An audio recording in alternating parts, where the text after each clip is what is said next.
démarre. Donc bonjour à tous, merci d'être présents donc, à cette webconférence du réseau eau. Aujourd'hui nous allons parler d'une webconférence qui s'intitule Comment optimiser l'exploitation de votre réseau grâce au système d'information géographique métier. Pour en parler, donc, nous avons le plaisir d'accueillir Monsieur Roland Mousset, Monsieur Patrice Mauger et Monsieur Philippe Berle de Starapic, ainsi que Monsieur Olivier Deprez, Monsieur Aucher-Dubois, d'Angers Loire Métropole. Et je pense que j'ai oublié quelqu'un, je n'ai pas le nom. Mais Monsieur Pronier. Monsieur Pronier, Monsieur Vincent Pronier, pardon. Donc nous allons démarrer, juste avant de laisser la parole aux différents intervenants qui se représenteront pour que vous voyez bien de qui il s'agit. Donc nous partons sur 1 heure de présentation, avec des temps de démonstration intégrés dedans. Et puis ensuite, donc, on prendra une demi-heure pour vos questions. Je rappelle donc aux participants à distance que pour poser vos questions, vous pouvez le faire via le petit module qui sera donc en bas à gauche de votre écran. Donc voilà, donc je vais laisser sans plus tarder la parole à Monsieur Philippe Berle. C'est à vous. Voilà, on va commencer par une présentation rapide de Starapic. Starapic en fait est éditeur de logiciels et de solutions métiers dans le domaine des systèmes d'information géographique et de cartographie depuis près de 25 ans maintenant. Starapic est un groupe européen avec 3 centres d'opération en France, en Belgique, au Royaume-Uni. Un centre de recherche et de développement intégré dans le sens où les produits qui vont être présentés par Angers Loire Métropole et par mes collègues à Cachan sont aujourd'hui des produits développés par nos ingénieurs. Aujourd'hui, le groupe représente à peu près 130 collaborateurs, environ 4000 sites qui sont aujourd'hui installés dans le monde et des activités essentiellement axées autour du développement logiciel, de la gestion de grands projets, de l'intégration de solutions métiers et une série de personnalisations qu'on peut être appelé à réaliser dans le cadre des projets de personnalisation, de formation et de support.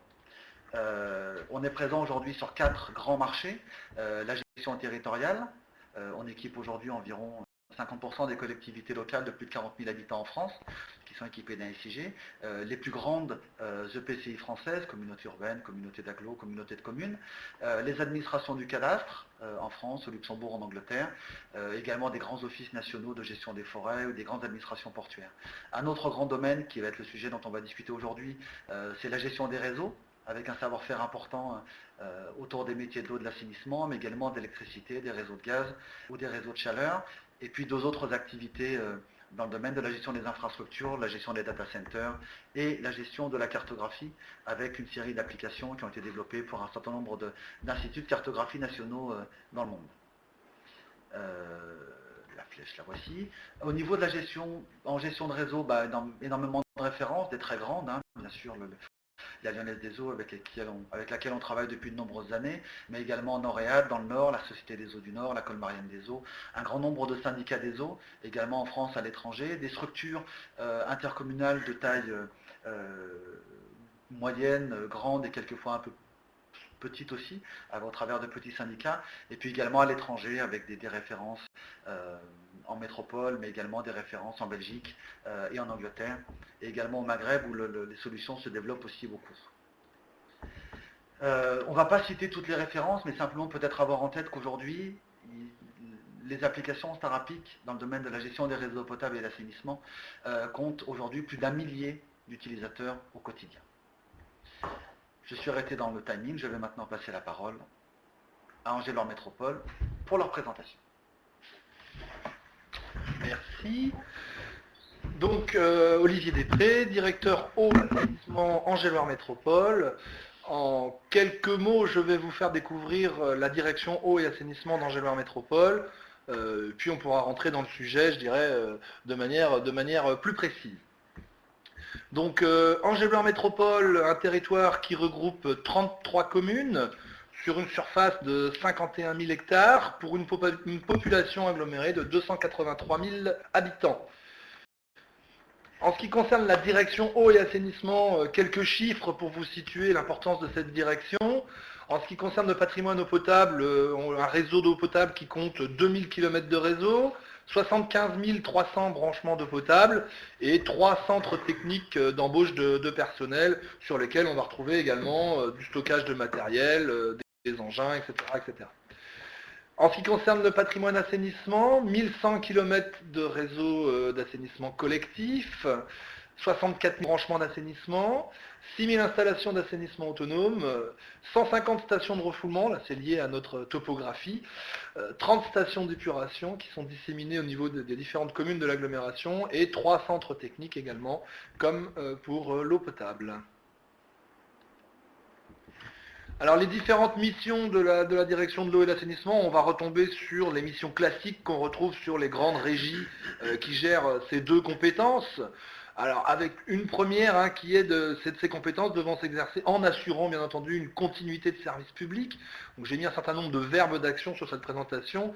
Là ce que j'ai voulu mettre en exergue c'est la réactivité qui nécessite une certaine organisation bien entendu, avoir du personnel de disponible, des pièces, des plans, je pense qu'on va largement parler du sujet. Et puis après des missions particulières liées au petit cycle de l'eau, donc la première d'entre elles étant la production d'eau potable. Donc pour 270 000 habitants, notre usine d'eau potable, son périmètre de distribution ne correspond pas exactement aux frontières géographiques de l'agglomération. Pouvoir produire cette eau potable en toutes circonstances, on va avoir un certain nombre de métiers qui vont intervenir, qui vont faire intervenir des gens qui pilotent cette usine, et sur lesquels ils ont besoin, par exemple, de pouvoir localiser une panne assez rapidement sur tel ou tel équipement, des équipes de maintenance qui là aussi vont devoir faire rappel à leurs connaissances, notamment géographiques, pour savoir sur quel équipement ils doivent se rendre, intervenir, etc. Des analyses d'eau potable régulières, très fréquentes, et dont les résultats peuvent être géoréférencés, et puis communiquer, bien entendu, une fois qu'on a mis en œuvre toutes ces informations. Le but c'est de pouvoir communiquer, alors aussi bien en interne à la direction, par exemple via un réseau intranet, qu'à l'externe via un site internet sur lequel les internautes peuvent venir chercher un certain nombre d'informations. La distribution de l'eau potable, deuxième grande mission de ce service des eaux, 73 325 clients. Le chiffre a forcément évolué depuis, puisque c'est un chiffre qui date du 1er janvier. Et nos missions principales, on effectue les raccordements, c'est-à-dire que c'est la régie qui fait les branchements d'eau potable. On a une mission aussi de localisation de fuites dans le cadre de la gestion patrimoniale, dont on parlera largement, je pense, pendant cette conférence.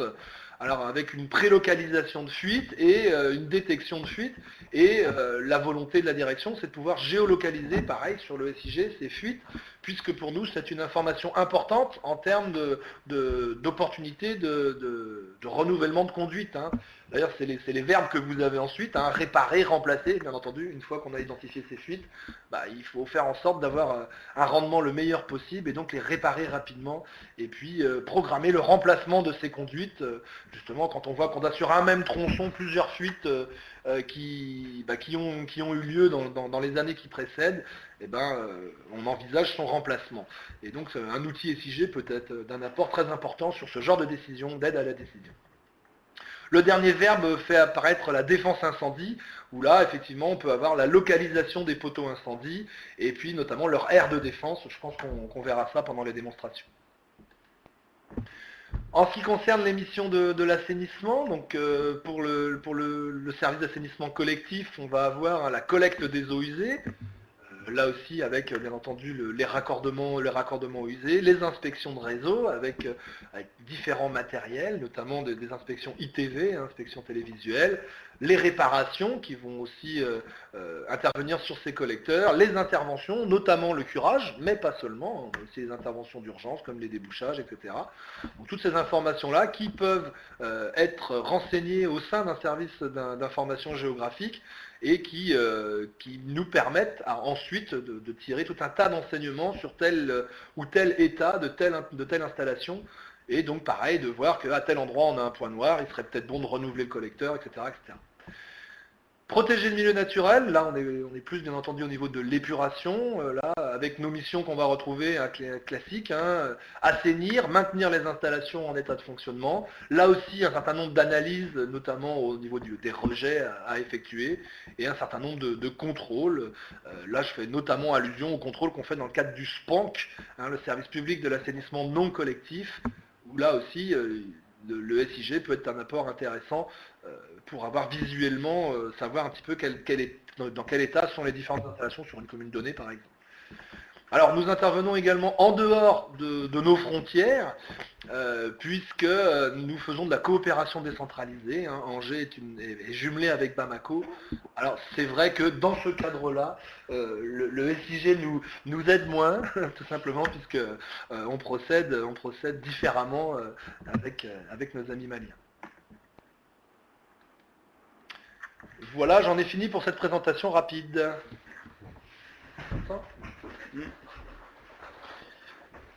Bonjour, Vincent Pronier, je suis technicien SIG à la direction de l'eau et l'assainissement. Voilà donc une petite présentation succincte du SIG au niveau de la direction. Donc on a démarré le projet SIG en 2002 avec un marché lancé pour la numérisation des réseaux eau et assainissement. Donc on était parti avec la gamme de logiciels de Starapic, donc avec les outils WinStar, Stargis et Next un peu plus tard. Donc voilà, le but du jeu, c'était de constituer une base des réseaux, une base propre, une base on va dire saine, donc qui était constituée avec comme fond de plan. Donc le seul fond de plan qu'on ait qui soit homogène sur toute l'agglo, qui est le cadastre de la DGI. Donc un cadastre numérisé, et donc à l'époque on était en projection Lambert 2, normal. Voilà, donc la volonté était bien de bâtir une base saine, donc avec des contraintes topologiques qui étaient fortes, et ça nous a servi plus tard lors de la migration. Voilà, donc dans l'idée, le SIG devait répondre aussi bien au bureau que sur le terrain. Donc on a mis en place toute une gestion des planches, de planches papier qui couvrent toute l'agglo avec une échelle au 2 millième.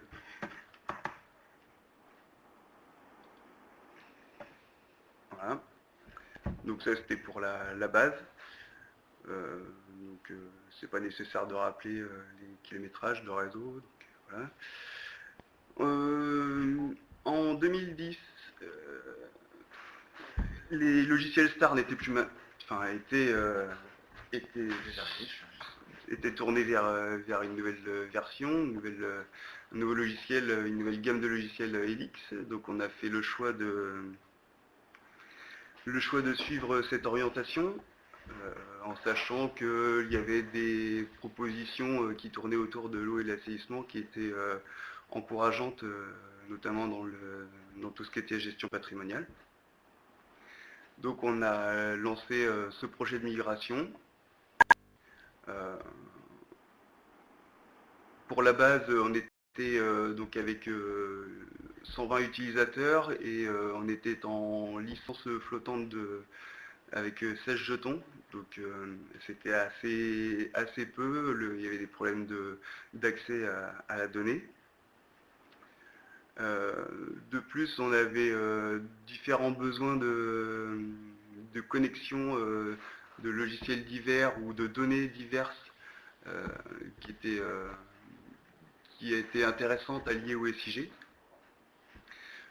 Et puis la dernière contrainte, c'était la migration, le changement de système de coordonnées. Donc on est passé, tout ça, ça nous permettait de passer en RGF 93 et de passer à un SIG plus moteur.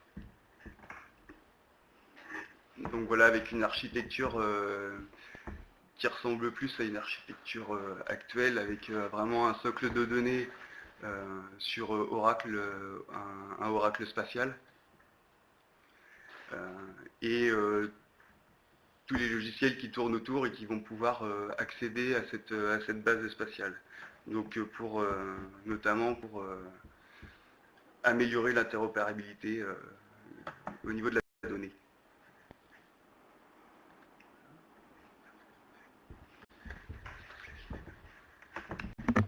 Les données migrées, bon ben voilà, on a tout ce qui nous concerne, donc le cadastre pour les fonds de plan, l'eau potable avec les 35 000 tronçons, 14 000 valves. Donc voilà, c'est un nombre conséquent de données. Et en ce qui concerne l'assainissement, pareil.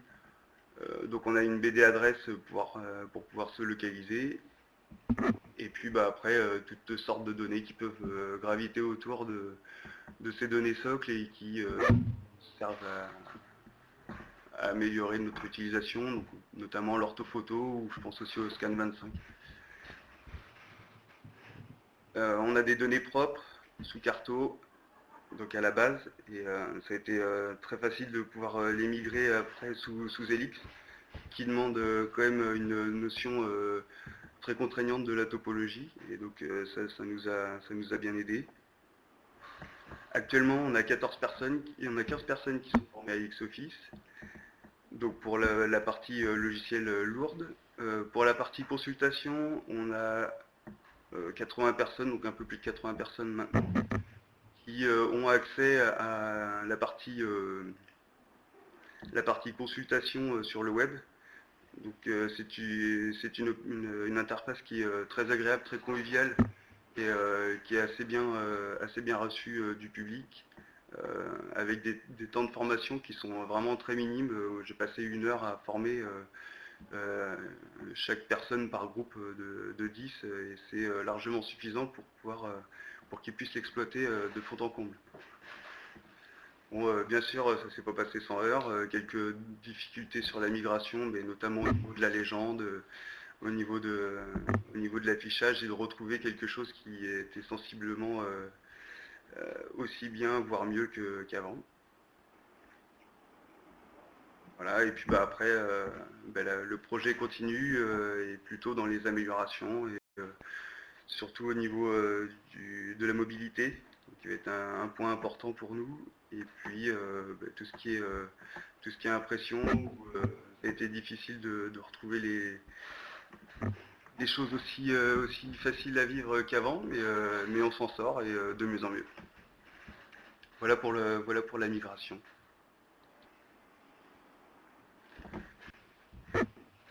Donc après, moi, dans le rôle du SIG, je suis le seul à être administrateur du SIG pour l'eau et l'assainissement, donc avec des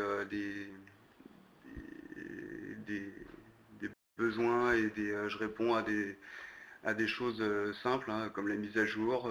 Je m'organise pour faire la maintenance de l'outil, notamment sur l'outil d'impression, sur l'outil de consultation.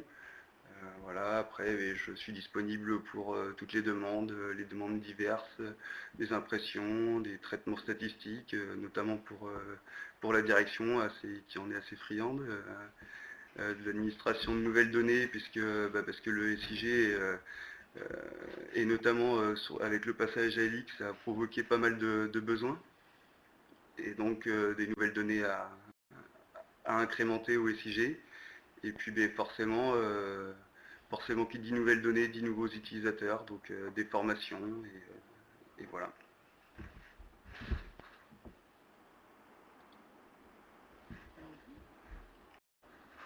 Alors les enjeux du SIG, eh bien, quelques enjeux au-delà de la gestion patrimoniale, donc c'est tout ce qui va être en lien avec l'urbanisme pour les zonages légaux, et puis celle qui nous tient pas mal en ce moment avec la modification des DR DICT et les passages au DT DICT.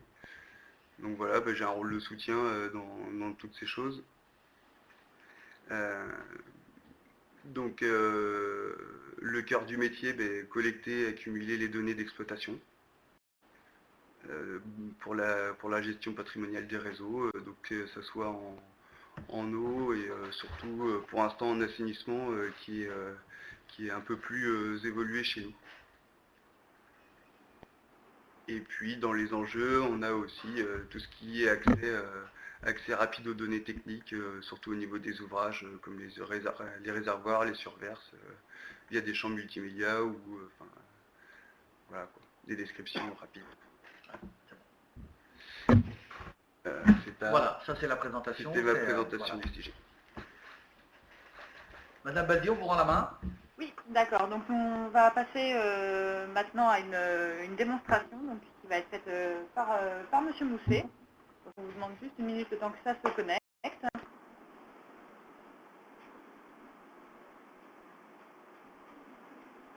C'est chargé, je trouve. Ouais, c'est bon, ça arrive. C'est bon? Donc, je vais passer un peu l'écran. Allez-y. Je prends mon écran. Comme j'ai personnalisé. Allez, passez en plein écran, vous, de votre côté. C'est bon. Voilà, d'accord. Ok. Allez-y. C'est bon? Ouais. Eh bien, bonjour à tous. Donc, je suis Roland Mousset, directeur des produits de la recherche et développement chez Starapic. Donc, la démonstration va se découper en deux parties. Dans cette première partie, je vais vous présenter des outils de gestion du réseau, ainsi que les principales fonctionnalités au niveau de l'eau. Et on verra dans un deuxième temps les fonctionnalités plus proches de l'assainissement. Donc ce qu'on a essayé de faire au travers de tous ces outils, c'est d'offrir des solutions pour tous les acteurs du système, à la fois les gens qui entretiennent la donnée, donc plutôt le bureau d'études, à la fois les gens qui organisent le travail, à la fois les gens qui sont sur le terrain pour réaliser les interventions, et à la fois les décideurs qui ont besoin d'informations plus synthétiques pour prendre des décisions. Donc la première partie ici va nous amener à plutôt du côté du bureau de dessin, où l'objectif pour tirer le meilleur profit de toutes ces données de réseau, d'eau et d'assainissement, eh bien, c'est de garantir que les données techniques qui sont renseignées, qui décrivent le patrimoine, sont de bonne qualité et notamment sont parfaitement renseignées de manière topologique. Donc on va vous aider pour ça en fournissant des outils de configuration qui vous permettront, quel que soit le réseau, là vous voyez on est sur des tronçons d'eau, de pouvoir définir un certain nombre de règles de fonctionnement.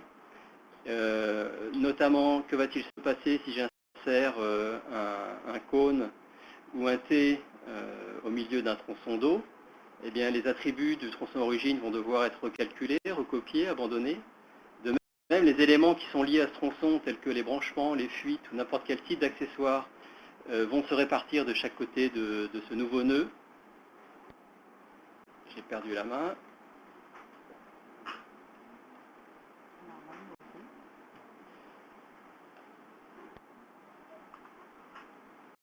Voilà. Donc, répartition des éléments qui sont liés. De même au niveau de la fusion, que se passe-t-il quand on va fusionner, quand on va supprimer un nœud?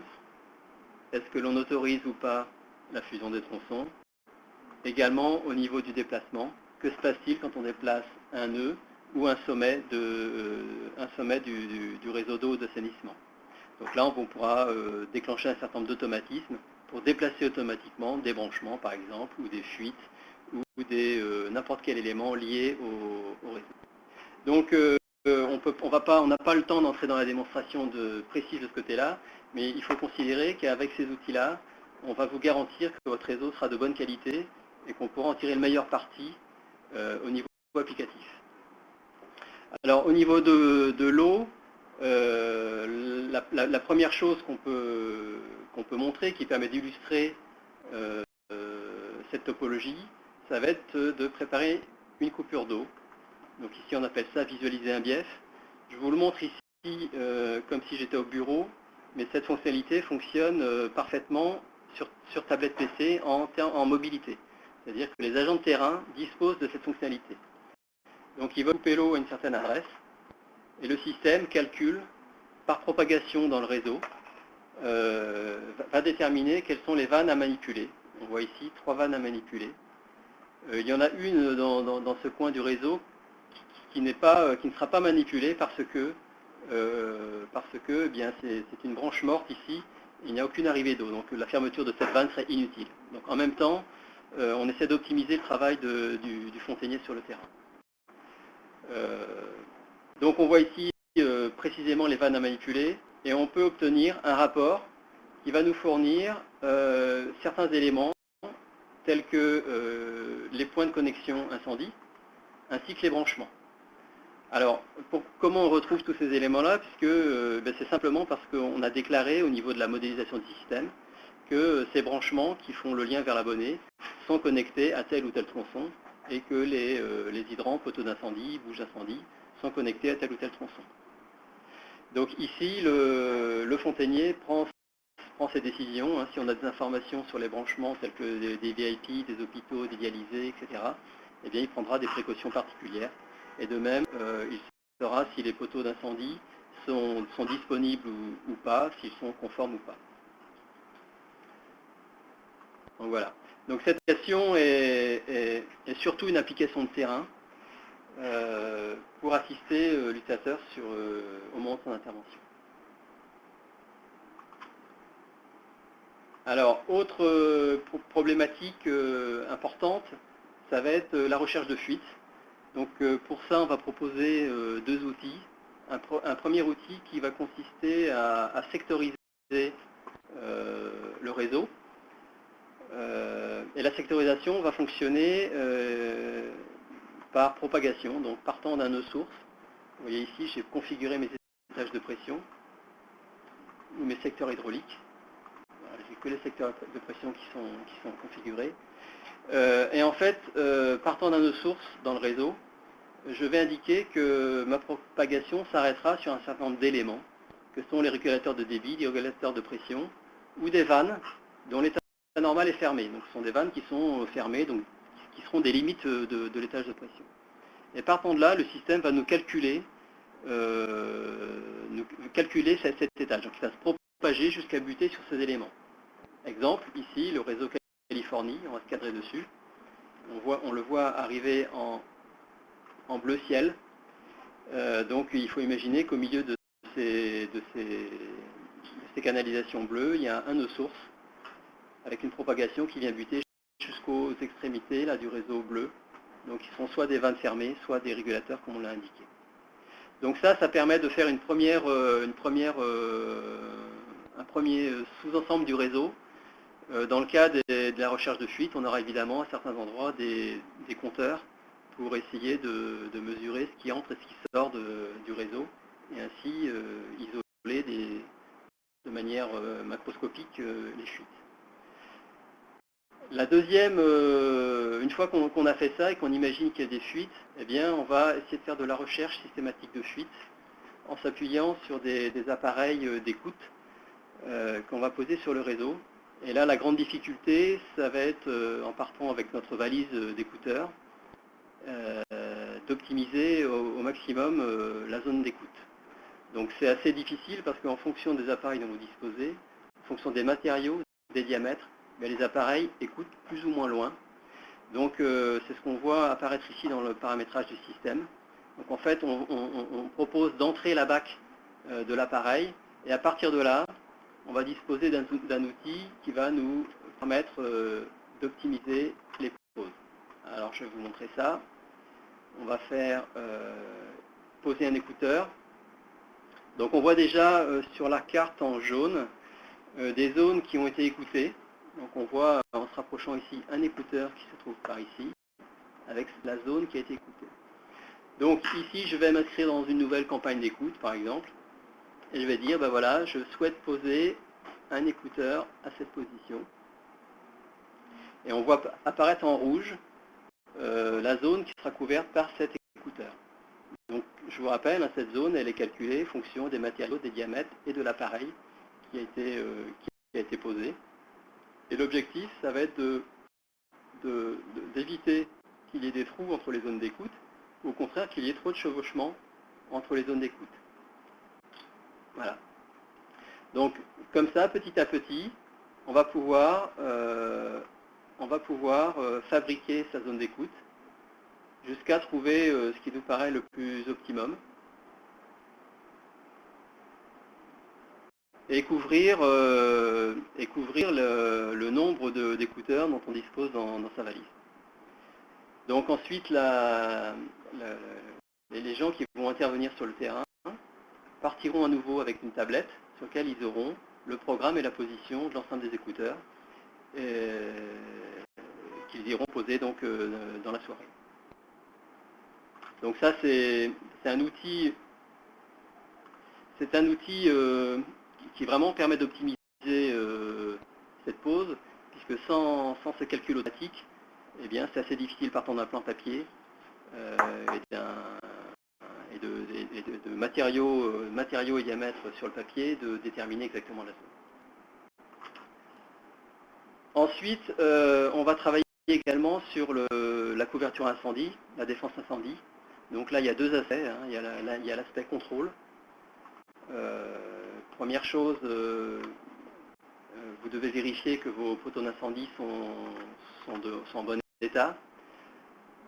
Donc on a un outil qui, là aussi, est utilisé sur tablette, qui va permettre, alors là je le fais de manière individuelle, j'ai cliqué un poteau de manière individuelle, mais on peut organiser une tournée d'inspection des poteaux d'incendie. Et là, on va se retrouver donc sur un poteau avec un certain nombre de caractéristiques, ici pas très bien renseignées d'ailleurs, sur lesquelles je vais pouvoir saisir, faire un certain nombre d'essais, qui sont les mesures réglementaires, hein, telles que la pression statique. Donc ici, je vais dire que je suis à 5, le débit à 1 bar, je vais dire que je suis à 70, et la pression dynamique, je sais pas, je vais mettre 4. Donc ça me permet de faire mes mesures sur le terrain, mais puisque je suis sur le terrain, ça me permet également de constater éventuellement un certain nombre d'anomalies. Alors les anomalies, tout ça est entièrement paramétrable. Il y a des anomalies sur l'appareil, alors soit il est en bon état, soit il y a des anomalies, certaines que je vais pouvoir réparer directement, d'autres que je ne peux pas réparer, pour lesquelles je peux mettre une observation. Donc il y a l'appareil, puisque c'est une bouche d'incendie, je peux également traiter la vanne, elle est bloquée. Ici, le carré de manœuvre est en bon état, et la plaque indicatrice, c'est en bon état.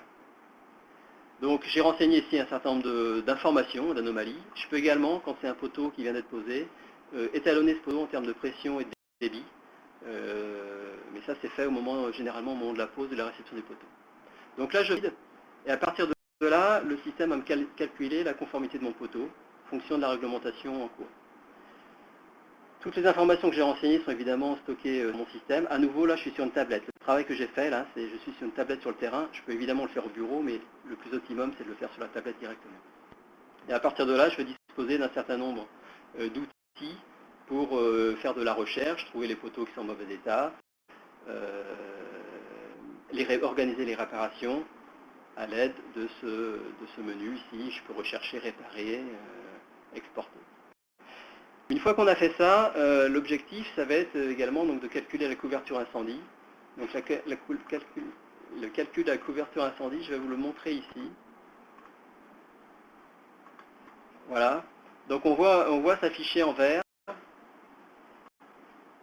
la couverture incendie. Ok, il y a un truc qui ne va pas. Bon, on voit en vert la couverture incendie, je ne sais pas si vous la voyez bien, elle n'est pas positionnée correctement.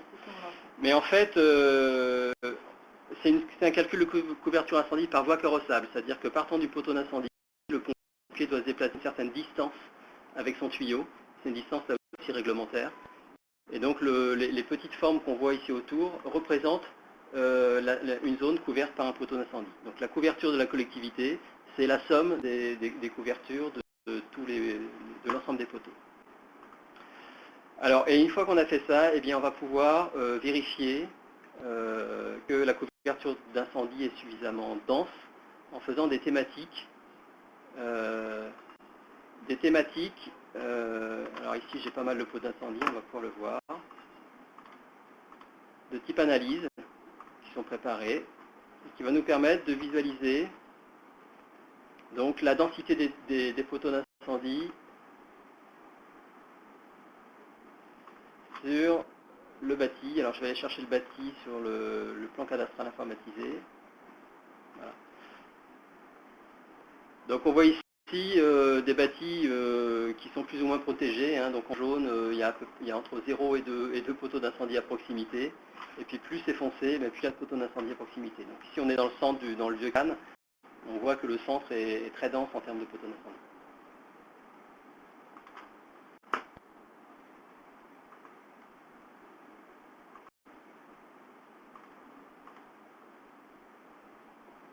Voilà. Enfin, dernier élément que je voulais vous montrer, c'était les outils de modélisation. Donc notre outil ne permet pas de faire du calcul hydraulique, mais il va le permettre d'exporter les données vers des outils du type EPANET, Porto, Piccolo, qui sont les plus répandus en France.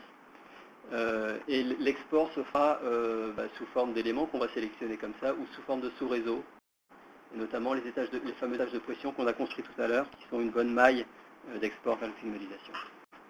Donc voilà les principales fonctionnalités pour l'eau. D'accord. Donc nous allons repasser la parole à M. Haché-Dubois. Oui, bonjour, Jérôme Hacher-Dubois, je suis le responsable exploitation des réseaux d'assainissement. Et à ce titre, je suis un gros pourvoyeur de données à la cellule SIG. Donc concernant la gestion des interventions, qui c'est qui... Oui, c'est bon. Concernant la gestion des interventions, nous avons plusieurs domaines de prédilection. Nous avons la partie inspection télévisée, une partie curage préventif, une partie curage a posteriori de débouchage, et puis nous avons les interventions des maçons. Donc actuellement, les modules Helix commencent à arriver au service. Elles ne sont pas encore passées en portabilité parce que il y a certaines choses qui sont faites en interne qu'on ne peut pas faire avec l'outil.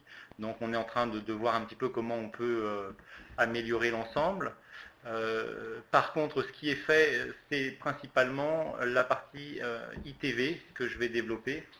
Donc nous avons tout d'abord... Voilà, nous avons à partir de ce système-là une préparation au niveau du bureau où le technicien ou moi-même préparons l'intervention d'inspection télévisée, c'est-à-dire qu'on va définir un secteur, soit parce qu'on a fait un requêtage au préalable et qu'on s'est aperçu que sur ces tronçons-là, on a eu X interventions au cours des 6 mois derniers, et donc on va les passer faire un coup de curage et puis un coup d'inspection télévisée.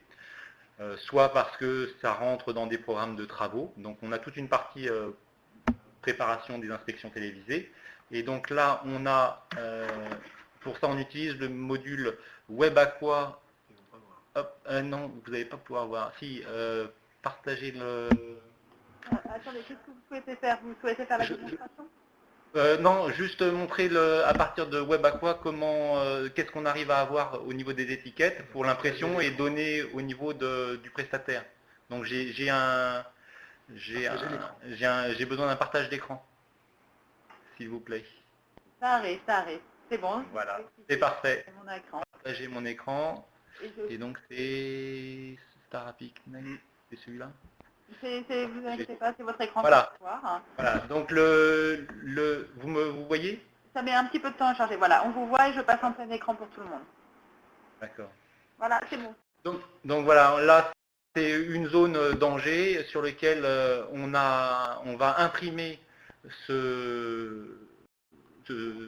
cette cartographie avec les identifiants concernant les regards, les identifiants concernant les numéros de tronçon que l'on va donner au prestataire de façon à ce que lui puisse renseigner correctement ses regards et ses numéros de tronçon et nous fournir un export à la norme 13508-2 pour qu'on puisse l'intégrer après directement dans le SIG.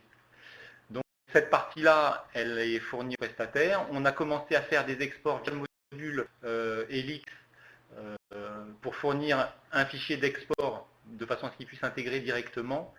Pour l'instant, c'est en phase de test, donc je n'ai pas encore les retours. Mais voilà, il a au moins un support papier, et puis derrière, lui, par contre, fournit un fichier que nous, on importe. Et parallèlement à ça, si je peux revenir sur la partie... Je vous réoriente sur la partie présentation. Ne Voilà. bougez pas, j'arrive. Voilà, sur la partie présentation. Voilà. Voilà. Et donc la mise à disposition de l'intervention. Hop.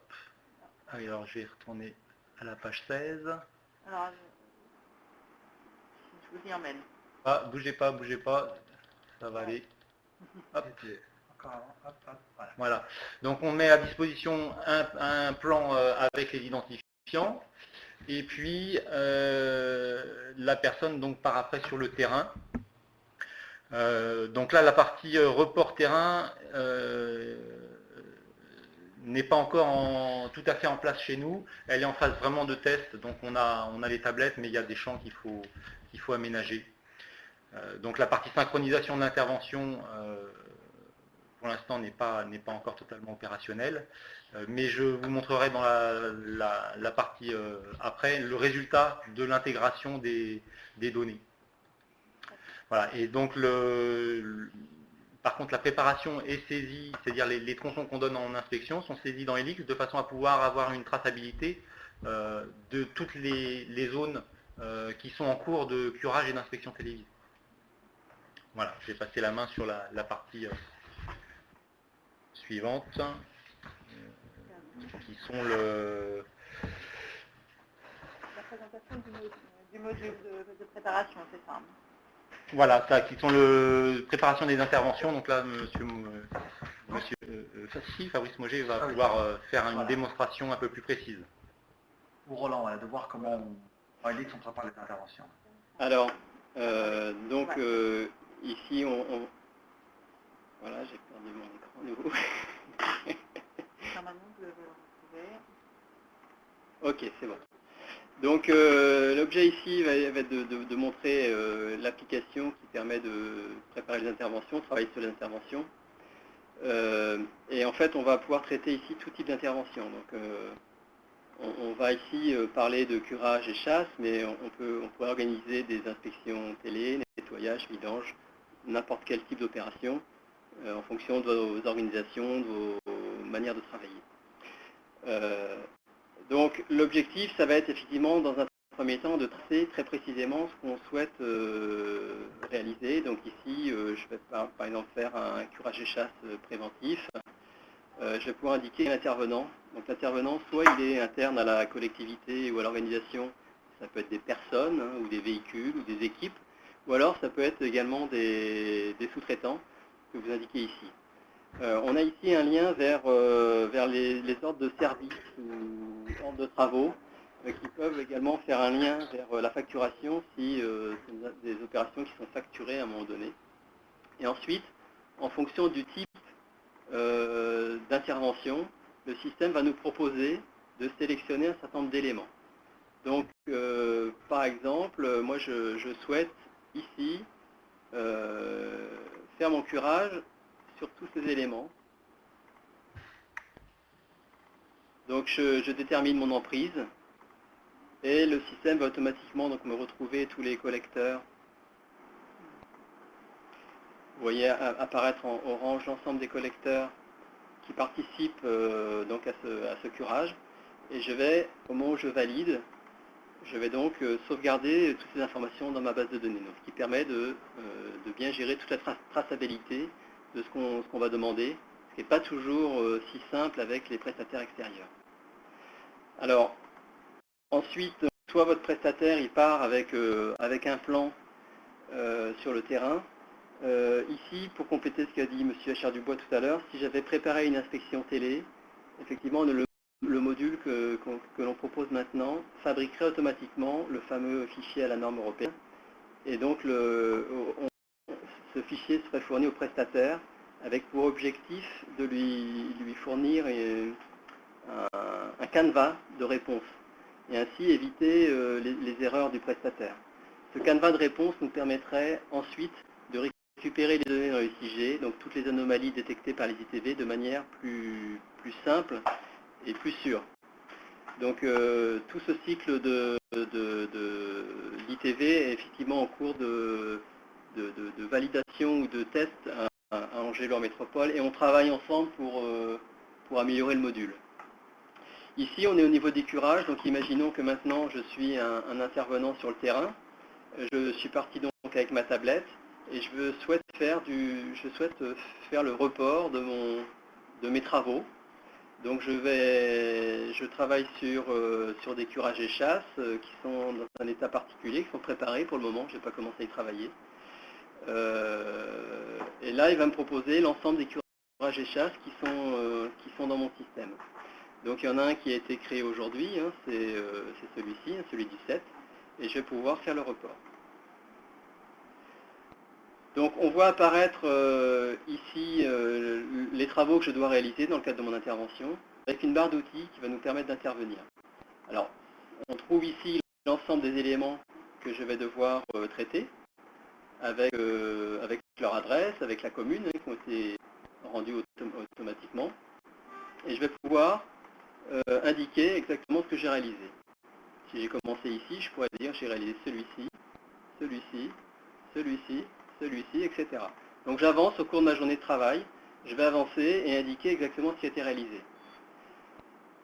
Au moment où je vais commencer ma journée de travail, toutes les actions que je réalise ici sont horodatées, et donc je saurai précisément tout ce qui a été réalisé. Donc on voit en vert ce qui a été réalisé, en jaune ce qui reste à faire. Si j'ai fini... En fait, la connexion a été perdue. Ah,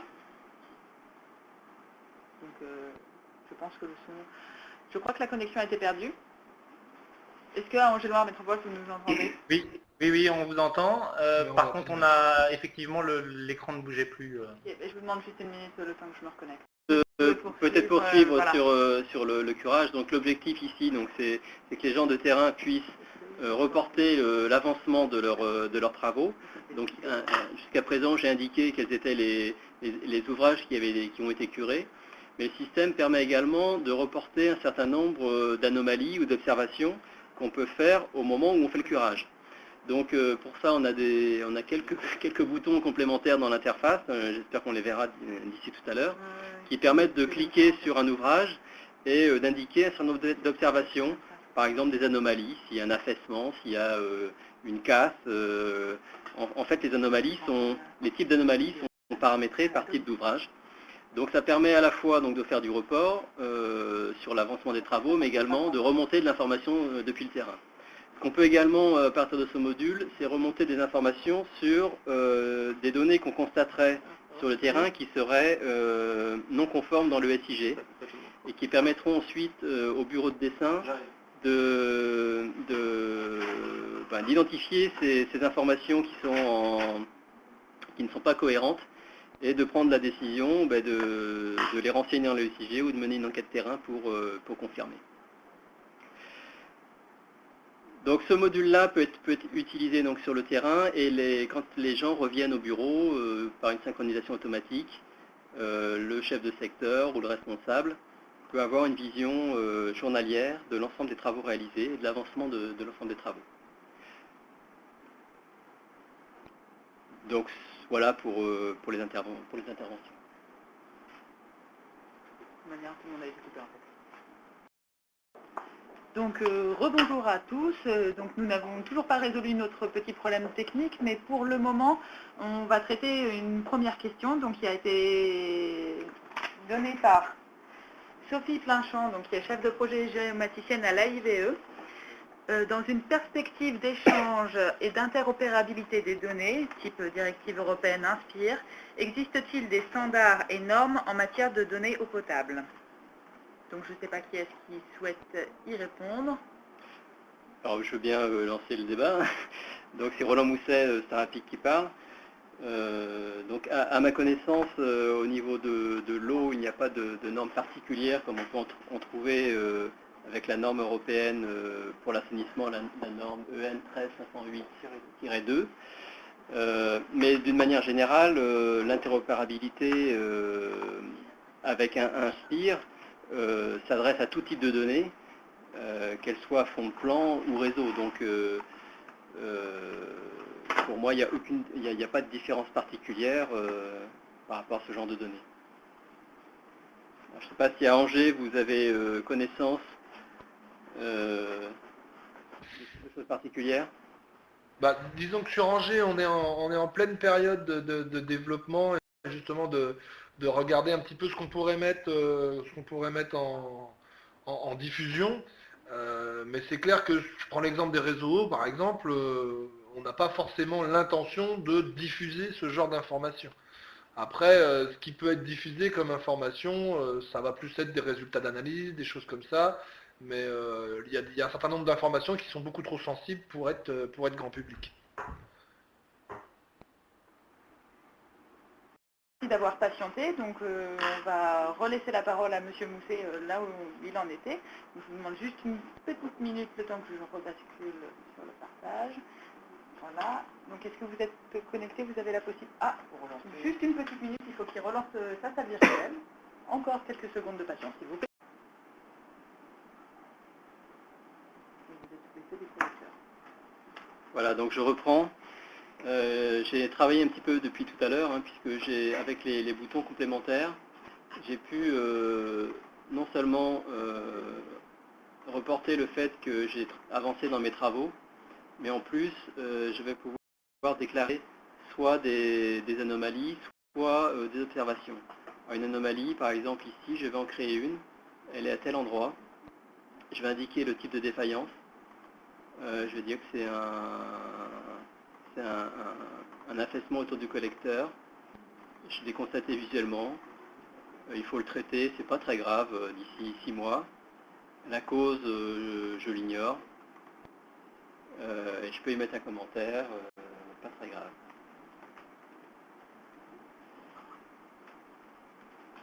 Voilà. Donc je peux également, comme je le citais tout à l'heure, indiquer certaines informations. Donc on voit ici les informations qui sont stockées dans le SIG, mais je constate que finalement sur le terrain c'est pas tout à fait comme ça. Par exemple, c'est pas de l'amiante ciment, mais c'est du béton. Donc je l'indique. En faisant ça, je vais simplement créer une observation sur mon collecteur et non pas aller modifier directement la donnée dans le SIG. C'est une information qui sera retournée ensuite au bureau de dessin, qui prendra la décision d'accepter ou pas cette information ou alors de la contrôler. Alors, donc je vais dire que j'ai fini ma journée de travail. Je vais pouvoir ici avoir une fiche de synthèse qui me montre sur mon programme d'intervention.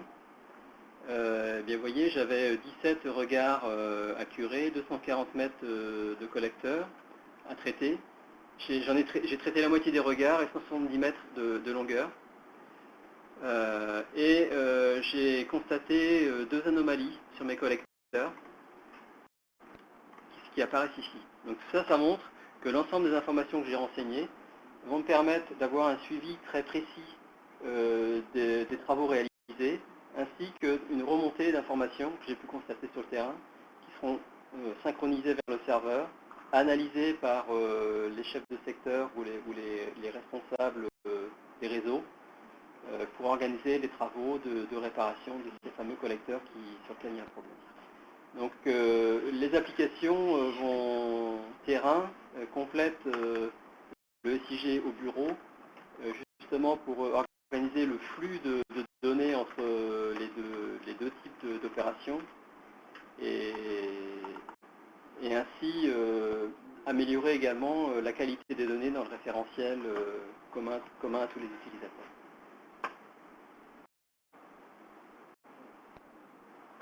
Donc voilà pour les interventions. Ici c'était des curages et chasses, mais ça aurait pu être du débouchage, du nettoyage, de l'ITV, n'importe quel type d'intervention, en fonction de vos organisations.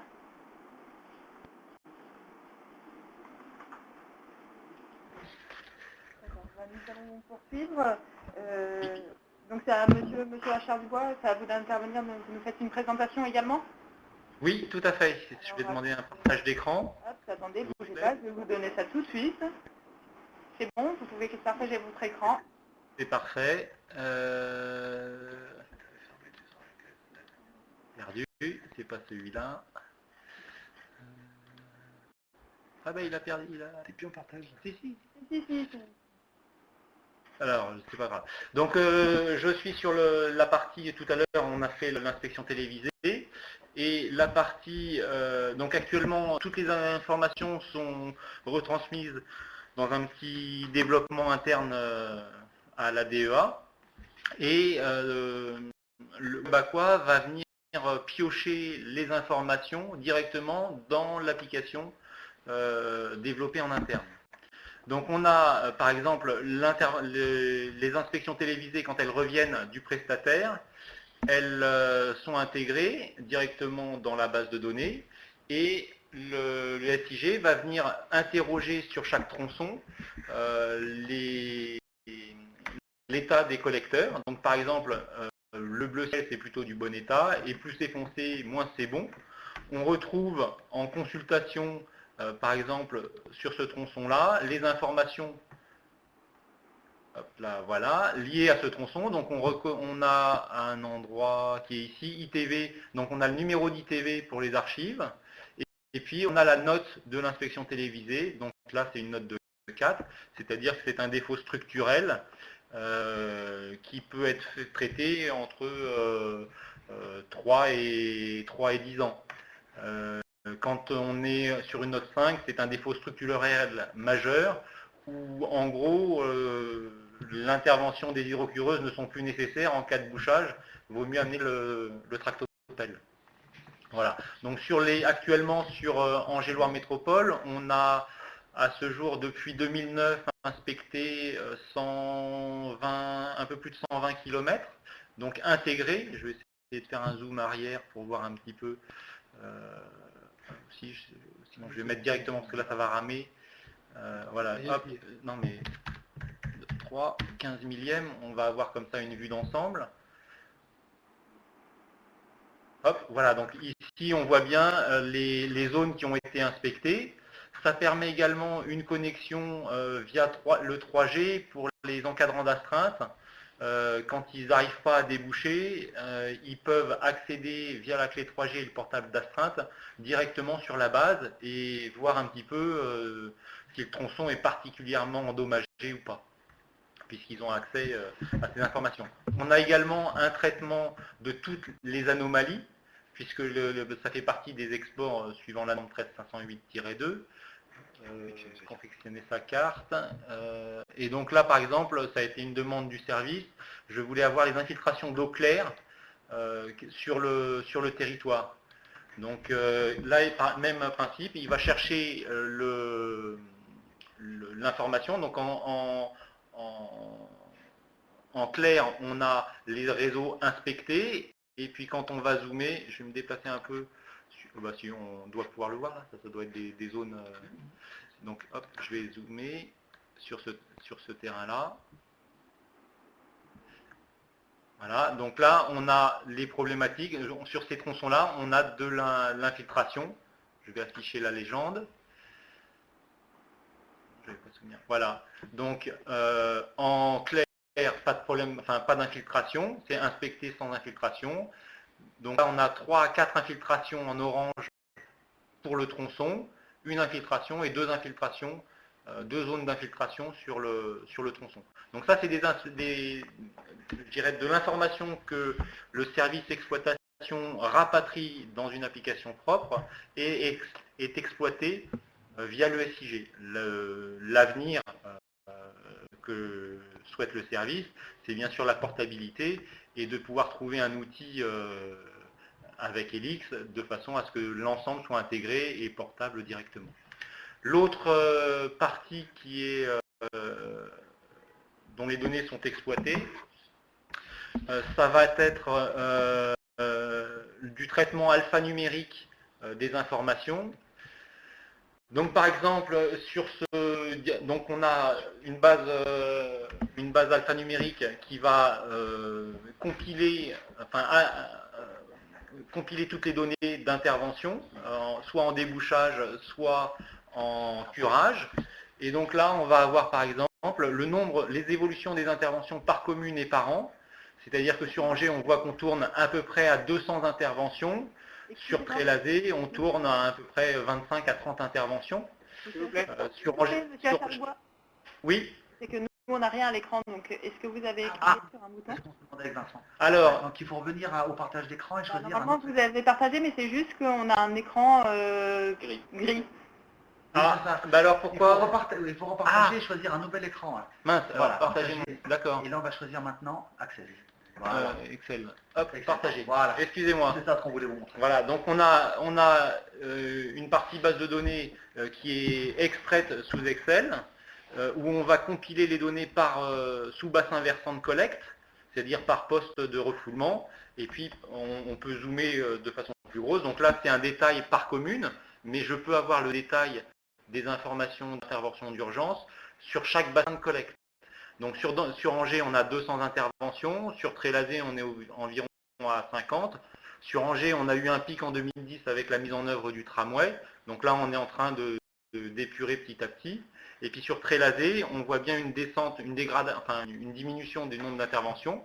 Et par contre, quand on va regarder le curage sur les communes, donc là, je ne sais pas si c'est lisible, mais je vais grossir un petit peu pour que ce soit un peu plus lisible. Voilà, sur Trélazé, on a fait 3 km en 2009, 8 km en 2010, 15 km en 2011, et on est déjà à 3 km à ce jour. Donc on voit bien l'augmentation du curage préventif, avec de l'autre côté une diminution de nos interventions d'urgence. Donc tout ça pour pouvoir cibler ces interventions-là, de façon à éviter, alors cette information-là, elle est en base de données, mais on l'exploite également à travers, ah oui, il faut que je repartage de l'autre côté. Voilà, on revient. Alors arrêtez le partage, partager, et donc je reviens sur la partie FIG. Voilà, donc là on a d'autres informations comme les collecteurs curés appliqués. Voilà, ça travaille, je vais zoomer de façon un peu plus large pour que ce soit... Hop. Voilà, et donc là, ce sont tous les linéaires, toutes les tronçons curés par année. Donc on voit bien en 2009 en vert, en 2010 en mauve, 2011 en bleu et 2012 en rose. Voilà, donc ça permet d'avoir des informations alphanumériques et puis des informations cartographiques qui vont piocher dans les bases. Donc actuellement, c'est un module spécifique parce que derrière, on a le délai moyen d'intervention. Et ça fait partie des améliorations qu'on est en train de voir avec le module Helix pour justement avoir la même qualité de données et ne pas avoir de perte d'informations, que c'est un des principes de base. C'est-à-dire qu'on a énormément de données et on ne souhaite pas en perdre, et elles sont exploitées, puisque par exemple, quand on a sur certains secteurs de collecte des temps d'intervention qui sont très longs, on sait que ce n'est pas 200 mètres qu'il faut curer, mais bien tout le bassin de collecte pour voir non seulement diminuer le nombre, mais aussi diminuer la durée, puisque plus la durée sera courte en intervention, plus on pourra faire de curage préventif.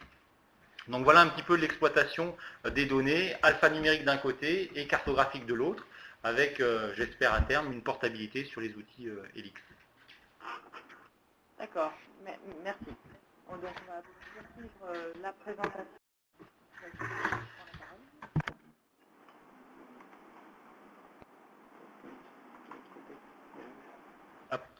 C'est à vous.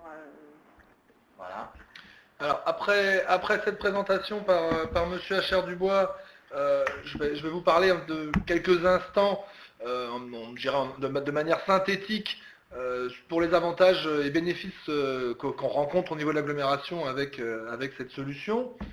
Donc vous avez bien compris que pour nous, l'objectif c'est de disposer d'informations fiables pour l'exploitation quotidienne de nos réseaux. Alors, au quotidien, ça va certes au niveau des services d'exploitation, comme on a pu vous le montrer avec la démonstration qui a été faite par Jérôme Hacher-Dubois, mais ça englobe également l'instruction des dossiers d'urbanisme, les réponses aux demandes qui nous parviennent, notamment dans le cadre des DT, des ICT.